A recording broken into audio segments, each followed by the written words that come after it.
Hi guys! అందరూ ఎలా ఉన్నారు? Hope you all are doing good. మేము ఈరోజు సెకండ్ డే ప్రయాగ్‌రాజ్ నుంచి అయోధ్య బయలుదేరాము.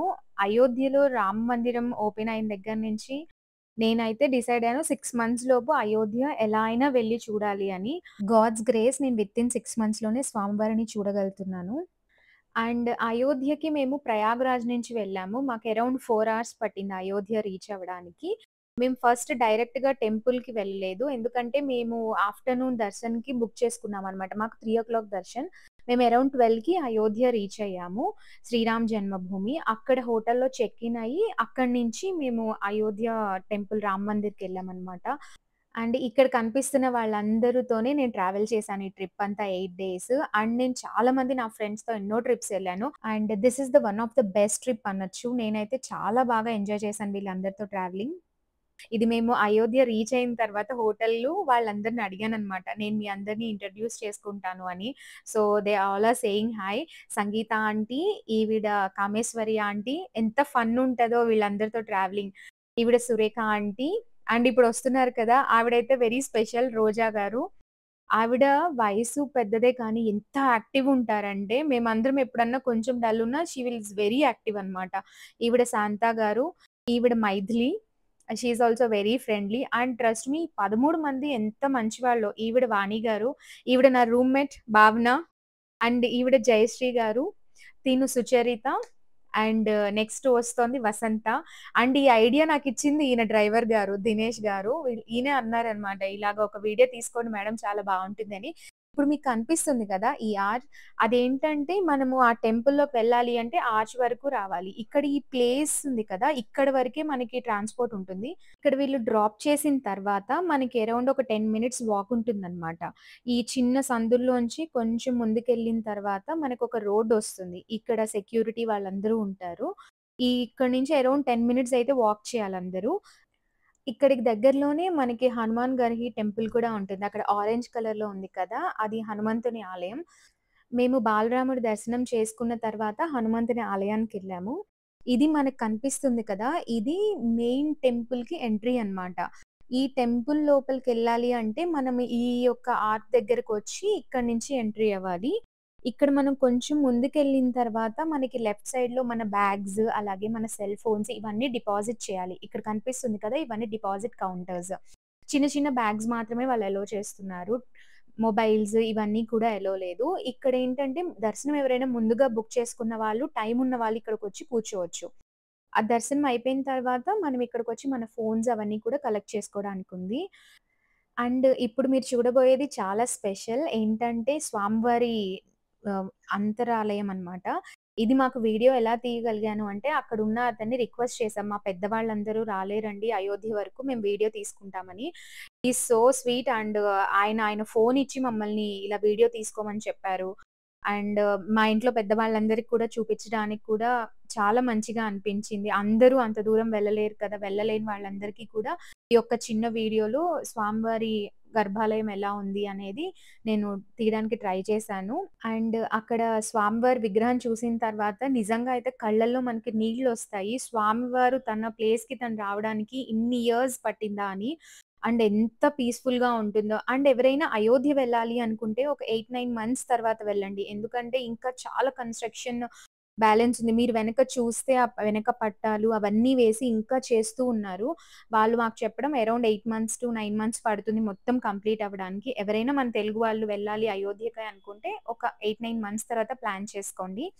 అక్కడ దర్శనం అయిపోయిన తర్వాత మేము హనుమాన్ గర్హి వచ్చాము. ఇక్కడ హనుమాన్ ఆలయం కూడా చాలా పవర్‌ఫుల్ అండ్ అలాగే ఇక్కడ చాలా రష్‌గా ఉందండి టెంపుల్ అయితే.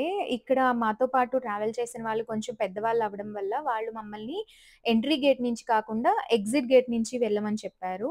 సో, మేము ఎగ్జిట్ గేట్ నుంచి రావడం వల్ల ఇంకా రష్ ఎక్కువుంది. అపోజిట్ డైరెక్షన్‌లో ఉన్నాం కాబట్టి. కొంతమందికైతే దర్శనం చేసుకోవడానికి కూడా అవ్వలేదు. I try to take small video అన్నమాట అక్కడ. మా వాళ్ళందరికి కూడా చూపించడానికి బావుంటుంది కదా అని. ఇది లోపల ఆలయం అంతా ఇలా ఉంటుంది. ఆ ఆలయంలోనే మనకి సీతారాముల, లక్ష్మణుల యొక్క ఉప ఆలయం కూడా ఉంటుంది. ఇక్కడ మనకి కనిపిస్తున్న వారే ఆంజనేయ స్వామి. చాలా ఫేమస్ టెంపుల్. అయోధ్య వెళ్ళిన వాళ్ళందరూ కూడా తప్పకుండా దర్శించుకునేటువంటి టెంపుల్. ఇక్కడ మా వాళ్ళందరిని కూర్చోబెట్టి ఒక వీడియో తీశాననమాట. వీళ్ళందరూ కూడా ఎంత సపోర్టివ్ అంటే ప్రతిసారి మేమేదన్నా దిగామనుకోండి ఒక రిక్షా కానీ, లేదంటే బస్ కానీ ముందు నన్నెళ్ళమంటారు ముందు. ఎందుకంటే నేను మంచిగా అన్ని వీడియోలు తీసుకుంటాను అని. అండ్ లాస్ట్‌లో నన్ను ఫోటోలు తీయమంటారు. That is so sweet. వీళ్ళందరితో ప్రయాణం అయితే 8 డేస్ నాకు తెలియకుండానే గడిచిపోయింది. I'm missing all of them. ఇప్పుడు మనం చూడబోయేది దశరథ్ మహల్. ఈ దశరథ్ మహల్ మనకి హనుమాన్ గర్హి నుంచి అరౌండ్ 500 మీటర్స్ డిస్టెన్స్‌లో ఉంటుంది. ఇది దశరథ మహారాజు ఇల్లనమాట. ఇక్కడ రాముడి బాల్యం తన తమ్ముళ్ళతో ఇక్కడే జరిగింది అని చెప్తూ ఉంటారు.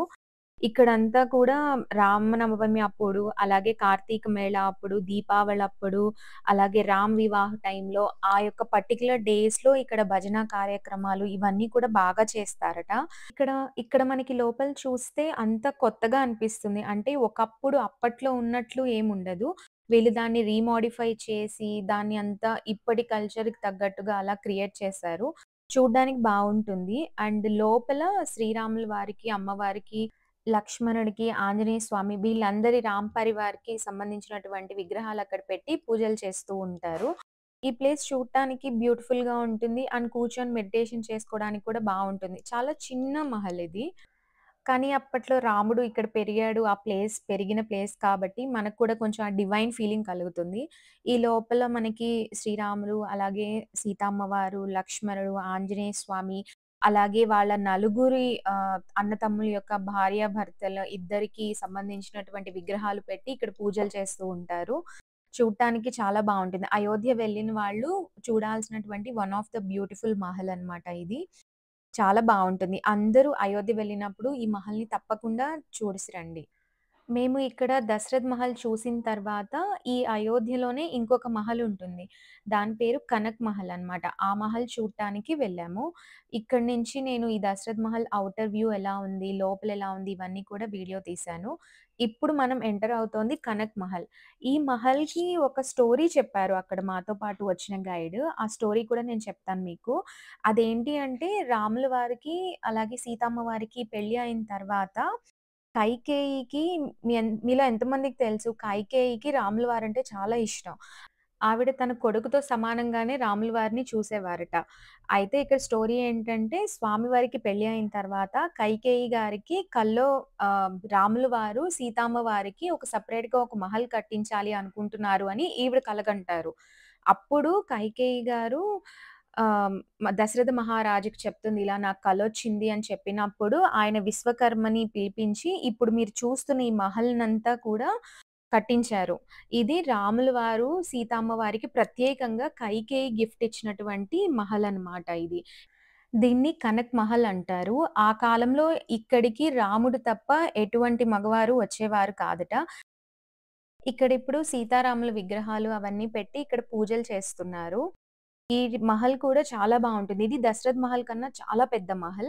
ఇప్పుడు మీరు చూస్తోంది ఇదేంటంటే దుల్హా దుల్హన్ మహల్ అని చెప్పారు. అంటే స్వామివారికి, సీతమ్మ వారికి పెళ్ళైన తర్వాత వాళ్ళ మొదటి రాత్రికి ఇక్కడికొచ్చారు అని చెప్పి మాకు గైడ్ చెప్పారు. ఇక్కడ స్వామివారికి, అమ్మవారికి ఇక్కడ పూజలు జరుగుతుంటాయి. ఇక్కడ ఒక స్పెషల్ ఏంటంటే అమ్మవారి కిచెన్. సీత అమ్మవారు తన స్వహస్తాలతో వంట చేసినటువంటి కిచెన్ ఈ మహల్‌కి వెనక వైపు ఉంటుంది. ఇప్పుడు ఆ కిచెన్‌లోకి మనమెవరు ఎంట్రీ లేదు. కానీ వీడియో తీసుకోవడానికి పర్మిషన్ ఇచ్చారు. ఇక్కడ ఈ బావుంది కదా! అది సీత అమ్మవారు అప్పట్లో వంట చేయడానికి ఉపయోగించినటువంటి బావి. ఈ యొక్క వంటశాలలో ఓన్లీ సాధువులకి ఇప్పుడు వంట చేస్తారు.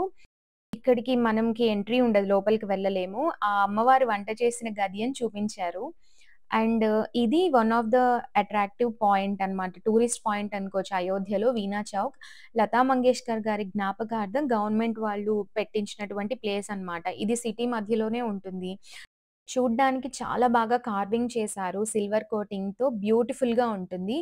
ఇది చూసిన తర్వాత మేమింక హోటల్‌కి రిటర్న్ అయ్యాము. మీ అందరికీ ఈ వీడియో నచ్చిందని అనుకుంటున్నాను. మీ అందరికీ వీడియో నచ్చితే like, share and subscribe to my channel. Thank you so much guys. See you soon in the next vlog.